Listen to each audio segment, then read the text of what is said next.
پاک پڑھیں صلو علی الحبیب صلی اللہ تعالی علی محمد صلی اللہ تعالی علیہ وسلم۔ پیارے محترم اسلامی بھائیوں، ایک عورت اپنی بیٹے کو نصیحت کر رہی ہے۔ کیا نصیحت کر رہی ہے سنیے، اور ہمیں بھی جو ہے اس سے ترغیب ملے گی۔ یعنی یہاں پر بیٹھنے والے ایسے ہوں گے کہ جن کے گھر میں ماشاءاللہ بچے ہوں گے، اور بچے نہیں ہیں تو وہ بھی تو خود کسی نہ کسی کے بیٹے ہیں۔ تو دیکھیں اللہ تبارک و تعالیٰ کے نیک بندے اور پہلے کی خواتین یعنی مائیں کیسی ہوا کرتی تھی، والدین کیسے ہوا کرتے تھے، بتایا گیا کیا نصیحت۔ سبحان اللہ، آج ہم بھی نصیحت تو کرتے ہیں، ہم بھی تو نصیحت کرتے ہوں گے، کرتے بھی ہیں، کیا کرتے ہوں گے وہ ہم اچھی طرح جانتے ہیں۔ فلاں سے بات نہیں کرنا ہے، فلاں کو قرضہ نہیں دینا ہے، فلاں کا دھیان رکھنا، فلاں رشتہ دار سے جناب جو ہے تھوڑا یوں اتنی سلام دعا رکھنا، فلاں کرنا، یہ ہماری اس طریقے کی ہو سکتا ہے نصیحتیں ہوں۔ لیکن قربان جائے پیارے اور محترم اسلامی بھائیوں، وہ دور، وہ وقت جو خواتین اور اسلامی بھائی اور اسلامی بہنیں یعنی عورت اور جینٹس کیسے ہوا کرتے تھے، نیک متقی پرہیزگار، اور اپنے بچوں کو کیا نصیحت کرتے تھے، کیا سنیے سبحان اللہ، کیا نصیحت؟ چغلی کرنے سے بچتے رہنا، کیونکہ یہ دو قبیلوں میں دشمنی ڈال دیتی ہے، دوستوں کو جدا کر دیتی ہے۔ یعنی ایک ماں، ایک عورت اپنے بیٹے کو نصیحت کر رہی، کیا نصیحت کر رہی؟ چغلی نہیں کرنا ہے۔ چغلی کی وجہ کیا ہوگی؟ اگر چغلی کرے گا تو دو قبیلوں میں جھگڑا ہو جائے گا، دشمنی ہوگی، فساد ہوگا، دو دوست جدا ہو جائیں گے۔ یہ ایک ماں اپنے بیٹے کو نصیحت کر رہی ہے۔ دوسری سبحان اللہ، کیا نصیحت ہے؟ لوگوں کے عیب کی ٹو میں نہ رہیں، یعنی لوگوں کے عیبوں کے بارے میں دھیان نہیں رکھنا ہے، کون کیا کر رہا ہے۔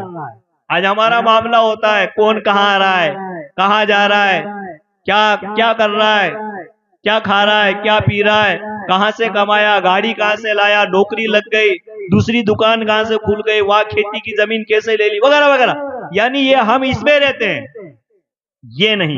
پھر فرمایا پیارے محترم، عبادت میں دکھاوا نہ کرنا۔ اللہ تبارک و تعالیٰ کی عبادت کرو تو عبادت میں دکھاوا نہ کرنا۔ یہ کون نصیحت کر رہا ہے؟ آج تو نصیحتیں تو الحمدللہ عز و جل جمعہ کے اندر، مسجد کے اندر امام صاحب بیان بھی کرتے ہیں، دیگر جو ہمارے اس طرح کے اجتماعات ہوتے ہیں اس میں بھی ماشاءاللہ نصیحتیں ہوتی ہیں، اولیاء اکرام بھی نصیحتیں کرتے ہیں، علماء اکرام بھی نصیحتیں کرتے ہیں۔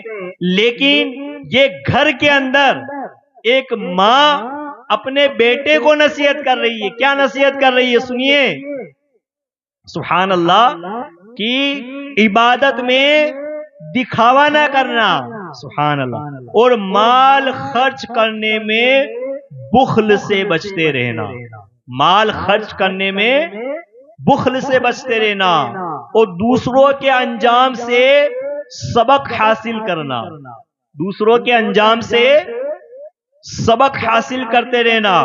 اور فرمایا لوگوں کا جو عمل تمہیں اچھا لگے اس پر عمل کرنا، اور ان میں جو کام تمہیں برا لگے اس سے بچتے رہنا، کیونکہ آدمی کو اپنے عیب نظر نہیں آتے کہ وہ عورت خاموش ہو گئی تو میں نے کہا کہ اے دیہاتی عورت، خدا عز و جل کی قسم مزید نصیحتیں کرو۔ اس نے پوچھا اے شہری، کیا تجھے ایک دیہاتی کی باتیں اچھی لگی ہیں؟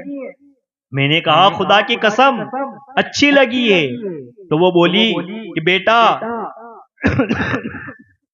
دھوکہ دہی سے بچتے رہنا، کیونکہ تو لوگوں سے جو معاملات کرتا ہے دھوکہ دینا ان میں سب سے برا ہے۔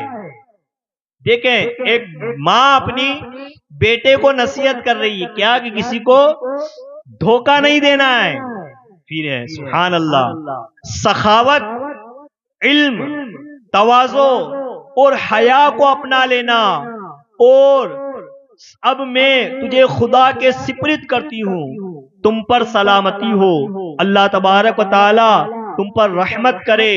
یاد رکھو کہ غیبت کرنا حالت اسلام میں 30 مرتبہ بدکاری کرنے سے بھی سخت گناہ ہے.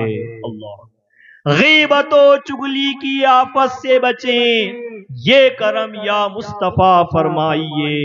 اے پیارے اور محترم اسلامی بھائیوں، یہ ابھی ہم نے الحمدللہ عز و جل یہ سن رہے ہیں کہ ہم اپنے بچوں کی تربیت اولاد کے حوالے سے الحمدللہ عز و جل ہم سن رہے ہیں کہ اپنے اولیاء اکرام بزرگان دین رحمت اللہ تعالی علیہ اپنے بچوں کی کیسی تربیت کرتے تھے، کیسے مطلب جو ہے ان کو گائیڈ کرتے تھے.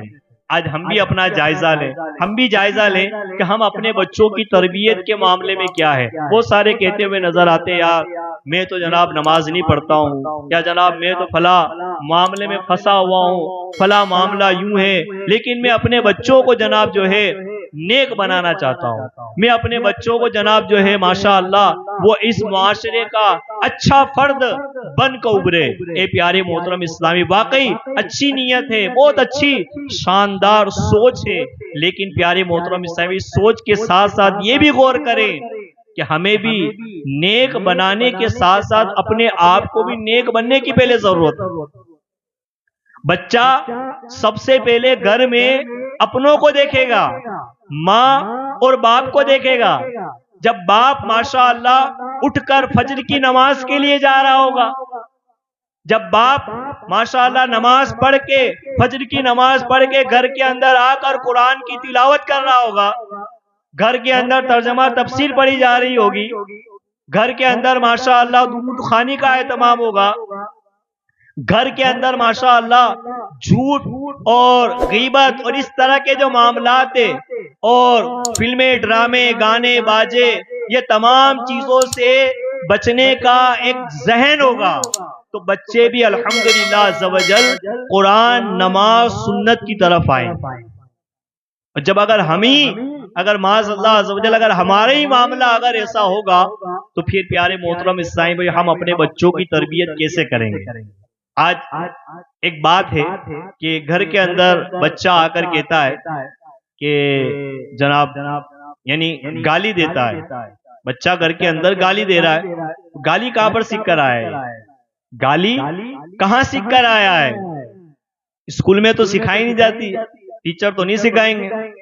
مدرسے میں اگر مسجد کے مدرسے میں اگر وہ جا رہا ہے تو وہاں بھی نہیں سکھایا جا رہا ہے، گھر میں بھی نہیں سکھایا جا رہا. آ کہاں سے رہی ہے؟ یہ آ رہی ہے ہماری سوسائٹی سے، ہمارے محلے سے. اے پیارے محترم اسلامی بھائیوں، اب غور کریں، اگر ہر بندہ یہ سوچے کہ الحمدللہ عز و جل مجھے بھی نیک بننا ہے، میری سوسائٹی یعنی میرا معاشرہ، ہماری قوم، ہماری برادری، یہ سب ماشاءاللہ نیک بن جائے، تو الحمدللہ ہمارا پورا معاشرہ نیکیوں کا، سنتوں کا گہوارہ بن جائے گا. اور الحمدللہ عز و جل اگر ہم چاہتے ہیں کہ میں بھی نیک بنوں، میری آنے والی اولاد، میری اولاد ہے تو یہ اولاد بھی میرا ادب کرنے والی، میرے انتقال کے بعد میرے لیے ایصال ثواب کرنے والی، میرے لیے دعائے مغفرت کرنے والی بنے، تو پیارے محترم اسلامی بھائیوں سب سے پہلے ہم بھی الحمدللہ عز و جل اپنی صحبت کو، بری صحبت کو چھوڑ کر نیک صحبت کی طرف آ جائیں، اپنے آپ کو بھی الحمدللہ علم و عمل کی طرف لانے کی کوشش کریں. اس کی برکت سے انشاءاللہ ہمارا معاشرہ بھی نیک سنتوں کا گہوارہ بنے گا، آپ بھی بنیں گے، آپ کا گھر بھی ماشاءاللہ عز و جل مدینہ مدینہ ہو جائے گا. اور اس کے لیے الحمدللہ عز و جل آپ کے سامنے علماء اہل سنت ہیں، ان کی صحبت میں رہیں، اور ساتھ ہی ساتھ الحمدللہ دنیا بھر کے اندر دین و سنیت کا پیغام عام کرنے کے لیے دعوت اسلامی کا مشک بار دینی ماحول الحمدللہ ہمارے سامنے ہے. یار میں تو جناب 18 سال 20 سال 25 سال 50 سال کا ہو گیا ہوں، اب میں نیک کیسے بنوں، اب میں علم دین حاصل کیسے کروں، اب میں قرآن کیسے سیکھوں؟ ماشاءاللہ ہمارے سامنے دعوت اسلامی کے مدنی قافلوں کے ذریعے ماشاءاللہ علم دین سکھایا جا رہا ہے، مختلف کورسز کے